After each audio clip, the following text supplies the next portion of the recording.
ಬಂದಿದೆ ಬಂದಿದೆ ಹಿರಿಯರ ವಾಣಿ, ಹಿರಿಯರೇ ಇತರ ರಾಜ ರಾಣಿ. ಹತ್ತೋಣ ನಾವು ಅವರ ನೆನಪಿನ ದೋಣಿ, ಕೇಳುತ್ತಾ ಖುಷಿ ಪಡೋಣ ಹಿರಿಯರ ವಾಣಿ. ಕೇಳ್ತಾನೆ ಖುಷಿ ಪಡೋಣ ಹಿರಿಯರ ವಾಣಿ, ಕೇಳ್ತಾನೆ ಖುಷಿ ಪಡೋಣ ಹಿರಿಯರ ವಾಣಿ. ಇದು ಹಿರಿಯರ ಕತೆ ಹಿರಿಯರ ಜೊತೆ, ನಿಮ್ಮ ಹಿರಿಯರ ವಾಣಿಯಲ್ಲಿ. ಕೇಳ್ತಾನೆ ಇರಿ, ಖುಷಿಯಾಗಿರಿ. Hello listeners, this is your RJ Swati and I welcome you all to Anubhav, a joint project of National Institute of Social Defence, Ministry of Social Justice and Empowerment, Government of India and Media for Community Foundation, implemented by Nightingale Medical Trust. Project conceived by Dr. R. Sridhar, Project Investigator Alok Verma, Coordinators Pooja Murada, Sai Sudha, Kaushalya. Government of India has initiated Elder Line toll-free number 14567.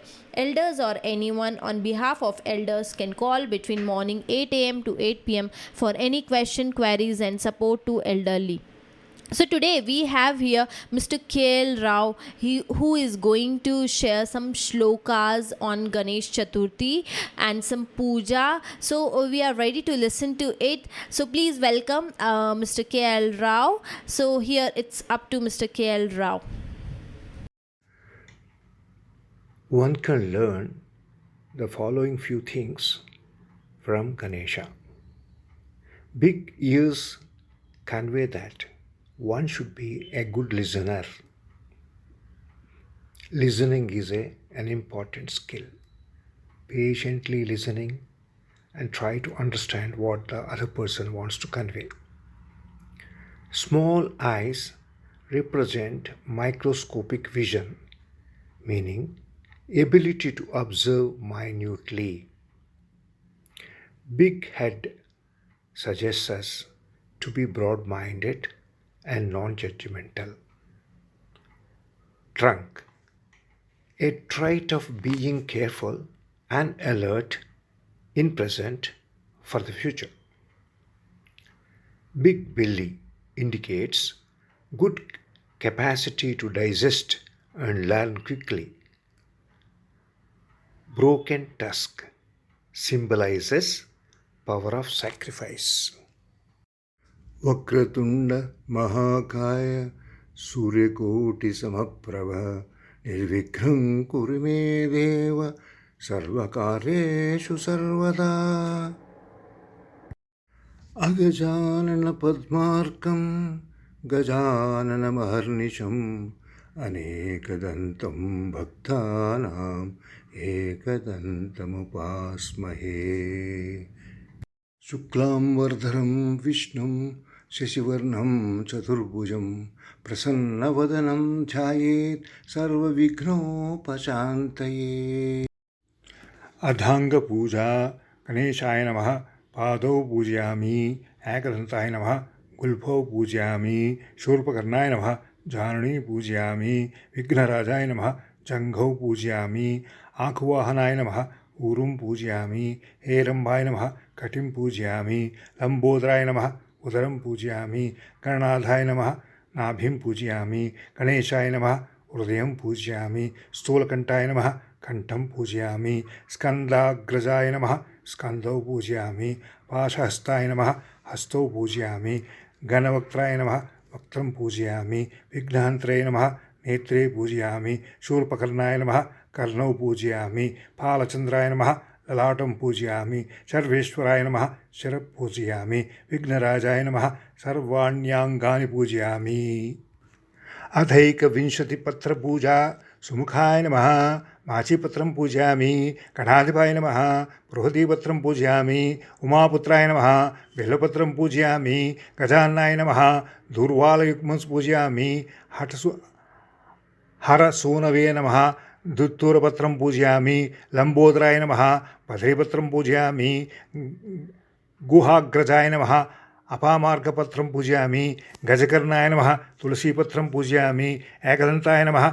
चूतपत्रं पूजयामि. विकटाय नमः. करवीरपत्रं पूजयामि. भिन्नदन्ताय नमः. विष्णुक्रान्तपत्रं पूजयामि. वटवे नमः. दाडिमीपत्रं पूजयामि. सर्वेश्वराय नमः. देवदारुपत्रं पूजयामि. फालचन्द्राय नमः. మరువకపత్రం పూజయామి. హేరంబాయ నమః సింధువారపత్రం పూజయామి. శూర్పకర్ణాయ నమః జాతిపత్రం పూజయామి. సురాగ్రజాయ నమః గండకీపత్రం పూజయామి. ఇభవక్త్రాయ నమః శమీపత్రం పూజయామి. వినాయకాయ నమః అశ్వత్థపత్రం పూజయామి. సురసేవితాయ నమః అర్జునపత్రం పూజయామి. కపిలాయ నమః అర్కపత్రం పూజయామి. శ్రీగణేశ్వరాయ నమః ఏకవింశతిపత్రాణి పూజయామి. శ్రీ వినాయకాష్టోత్తర శతనామావళి. ఓం గజాననాయ నమః. ఓం గణాధ్యక్షాయ నమః. ఓం విఘ్నరాజాయ నమః. ఓం వినాయకాయ నమః. ఓం ద్వైమాతురాయ నమః. ఓం ద్విముఖాయ నమః. ఓం ప్రముఖాయ నమః. ఓం సుముఖాయ నమః. ఓం కృతినే నమః. ఓం సుప్రదీప్తాయ నమః. ఓం సుఖనిధియే నమః. ఓం సురాధ్యక్షాయ నమః. ఓం సురారిఘ్నాయ నమః. ఓం మహాగణపతయ నమః. ఓం మాన్యాయ నమః. ఓం మహాకాలాయ నమః. ఓం మహాబలాయ నమః. ఓం రంబాయ నమః. ఓం లంబజఠరాయ నమః. ఓం హస్వగ్రీవాయ నమః. ఓం మహోదరాయ నమః. ఓం మదోత్కటాయ నమః. ఓం మహావీరాయ నమః. ఓం మంత్రినే. ఓం మంగళస్వరూపాయ నమః. ఓం ప్రమదాయ నమః. ఓం ప్రథమాయ నమః. ఓం ప్రాజ్ఞాయ నమః. ఓం విఘ్నకర్త్రే నమః. ఓం విఘ్నహంత్రే నమః. ఓం విశ్వనేత్రే నమః. ఓం విరాట్పతయే నమః. ఓం శ్రీపతయే నమః. ఓం వాకృతయే నమః. ఓం శృంగారిణే నమః. ఓం ఆశ్రితవత్సలాయ నమః. ఓం శివప్రయాయ నమః. ఓం శీఘ్రకారిణే నమః. ఓం శాశ్వతాయ నమః. ఓం బలాయ నమః. ఓం బలోత్థితాయ నమః. ఓం భవాత్మజాయ నమః. ఓం పురాణపురుషాయ నమః. ఓం పూష్ణే నమః. ఓం పుష్కరోత్తిపదవారిణే నమః. ఓం అగ్రగణ్యాయ నమః. ఓం అగ్రపూజ్యాయ నమః. ఓం అగ్రిగామినే నమః. ఓం మంత్రికృతే నమః. ఓం చామీకరప్రభాయ నమః. ఓం సర్వస్మై నమః. ఓం సర్వోస్వాస్యాయ నమః. ఓం సర్వకర్త్రే నమః.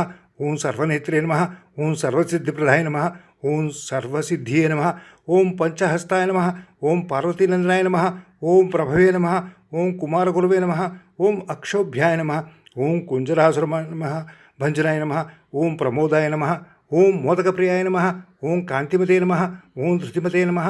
ఓం కామినే నమః. ఓం కపిత్తవనప్రియాయ నమః. ఓం బ్రహ్మచారిణే నమః. ఓం బ్రహ్మరూపిణే నమః. ఓం బ్రహ్మవిద్యాధిదానభవే నమః. ఓం జిష్టవే నమః. ఓం విష్ణుప్రియాయ నమః. ఓం భక్తజీవితాయ నమః. ఓం జితమన్మదాయ నమః. ఓం ఐశ్వర్యకారణాయ నమః. ఓం జ్యాయసే నమః.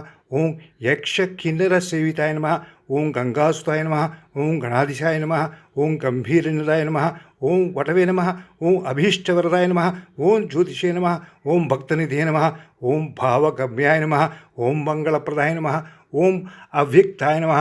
ఓం అప్రాకృతపరాక్రమాయ నమః. ఓం సత్యధర్మిణే నమః. ఓం సఖే నమః. ఓం సరసాంబూలిధే నమః. ఓం మహేశాయ నమః. ఓం దివ్యాంగాయ నమః. ఓం మణికింకిణీ మేఖలాయ నమః. ఓం సమస్తదేవతామూర్తయ నమః. ఓం సహిష్ణవే నమః. ఓం సతత్తోతితాయ నమః. ఓం విఘాతకారిణే నమః. ఓం విశ్వద్రేషే నమః. ఓం విశ్వరక్షాకృతే నమః. ఓం కళ్యాణగురవే నమః. ఓం ఉన్మత్తవేషాయ నమః. ఓం అపరాజితే నమః. ఓం సమస్తజగదాధారాయ నమః. ఓం సర్వైశ్వర్యప్రదాయ నమః. ఓం ఆక్రాంతచిదతిప్రభే నమః. ఓం విఘ్నేశ్వరాయ నమః. ఓం శ్రీ వరసిద్ధి వినాయక స్వామినే నమః. దశాంగం గుగ్గులోపేతం సుగంధిం సుమనోహరం ఉమాసంత నమస్తుభ్యం గృహాణ వరదో భవ ధూపమాఘ్రమాప్యామ్యే సాధ్యం త్రివర్తి సంయుక్తం వహ్నినా ధూతితయం మయా గృహాణ మంగళదీపం ఈశపుత్ర నమోస్తుతే. దీపం దర్శయామి.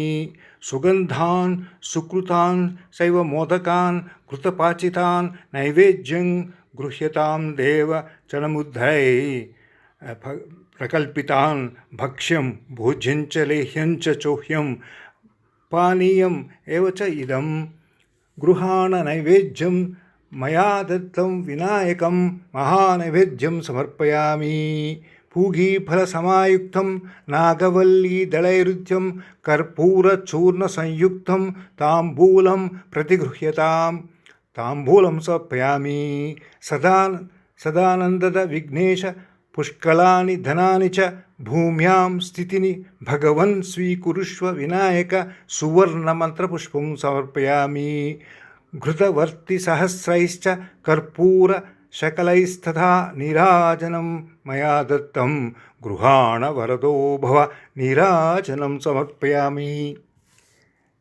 యాని కాని చ పాపాని జన్మాంతరకృతాని చ తాని తాని ప్రణశ్యంతి ప్రదక్షిణం పదే పదే పాపోహం పాపకర్మాహం పాపాత్మా పాపసంభవ త్రాహి మాం కృపయా దేవశరణాగతవత్సల అన్యథా శరణం నాస్తి త్వమేవ శరణం మమ తస్మాత్ కారుణ్యభావేన రక్ష రక్ష గణాధిప ఆత్మప్రదక్షిణ నమస్కారాన్ సమర్పయామి. శ్రీ వినాయక వ్రత కథ. శ్రీ అఖిలాండ కోటి బ్రహ్మాండ నాయకుడైన భగవంతుని సృష్టి విశేషమగు భారతదేశములో చాలా కాలము పూర్వము చంద్రవంశానికి చెందిన ధర్మరాజు అనే రాజు జ్ఞాతుల వలన సిరి సంపదలన్నీ పోగొట్టుకొని భార్యతోనూ 4 తమ్ములతోనూ కలిసి వనవాసము చేయుచు ఒకనాడు నైమిషారణ్యమునకు వెళ్ళాడు. అక్కడ శౌనకాది ఋషి ప్రముఖులకు అనేకానేక పురాణ రహస్యాలను బోధించుతున్న సూత మహామునిని దర్శించి నమస్కరించి, అయ్యా, మేము మా దాయాదులచే దగా చేయబడి ధన కనక వస్తు వాహన రాజ్యాధికారములన్నింటినీ పోగొట్టుకుని ఉన్నాము. ఈ కష్టములన్నీ గడిచి మా రాజ్య వైభవముల మరలా మాకు లభించుటకు గాను ఏదైనా సులభమైన వ్రతాన్ని ఉపదేశించండి అని ప్రార్థించగా సూతుడు అతనికి వినాయక వ్రతం చేయుము అని ఆదేశించి ఇలా చెప్పసాగాడు. ధర్మరాజా, ఒకానొక సందర్భంలో శ్రీ కుమారస్వామి కైలాసవాసి అయిన పరమశివుని సందర్శించి, తండ్రి, మానవులు ఏ వ్రతం చేయడం వలన సమస్తమైన విద్యా విజయ వైభవాలను పుత్రపౌత్రాదిగా వంశవృద్ధిని పొంది అన్ని కోరికలు తీరినవారై సకల సుఖ సౌభాగ్యాలను పొందుతారో అటువంటి వ్రతాన్ని చెప్పవలసింది అని కోరాడు. అందుకు సమాధానంగా శివుడు, నాయన కుమారస్వామి,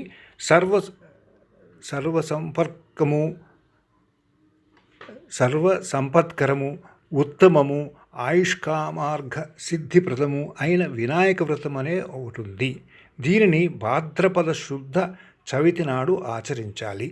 ఆ రోజు ప్రాతకాలమే నిద్రలేచి స్నానం చేసి శుచిపూతుడై నిత్యకర్మలు నెరవేర్చుకుని తమ శక్తి మేరకు బంగారంతోనూ కానీ వెండితో గాను లేదా కనీసం మట్టితో కానీ విఘ్నేశ్వరుడు బొమ్మను చేసి తమ ఇంటికి ఉత్తర దిక్కులో పండ్లు కానీ బియ్యం కానీ పోసి మండపాన్ని నిర్మించి అష్టదశ పద్మాలను ఏర్పరిచి గణేశ్వర ప్రతిమను ప్రతిష్ఠించి శ్వేత గంధాక్షత పుష్పపత్రాదులతో పూజించి ధూపదీపాదులను వెలగా నేరేడు చెరకు మొదలైన ఫలములను ప్రత్యేకముగా రకములకు 21 ప్రకారము నివేదించి నృత్య గీత వాద్య పురాణ పఠనాదులతో పూజన ముగించి యథాశక్తి వేద విధులైన విప్రులకి దక్షిణ తాంబూలాలు ఇచ్చి బంధుజనంతో కలిసి నూనెను ఉపయోగించకుండా చేసిన వివిధ భక్ష్య భోజ్యాదులతో భోజనం చేయాలి.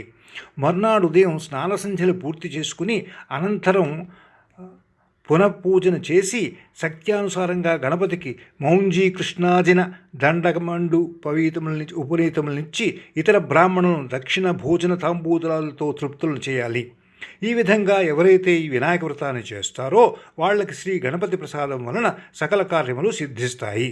కుమారస్వామి, అన్ని వ్రతాలలోకి అత్యుత్తమైన ఈ వ్రతం త్రిలోక ప్రసిద్ధమైన దేవముని గంధర్వాదులందరి చేత ఆచరించబడింది సుమా అని చెప్పాడు. ఆ విధంగా షణ్ముఖునికి శివునిచే చెప్పబడిన ఈ వ్రతాన్ని నువ్వు కూడా ఆచరించు.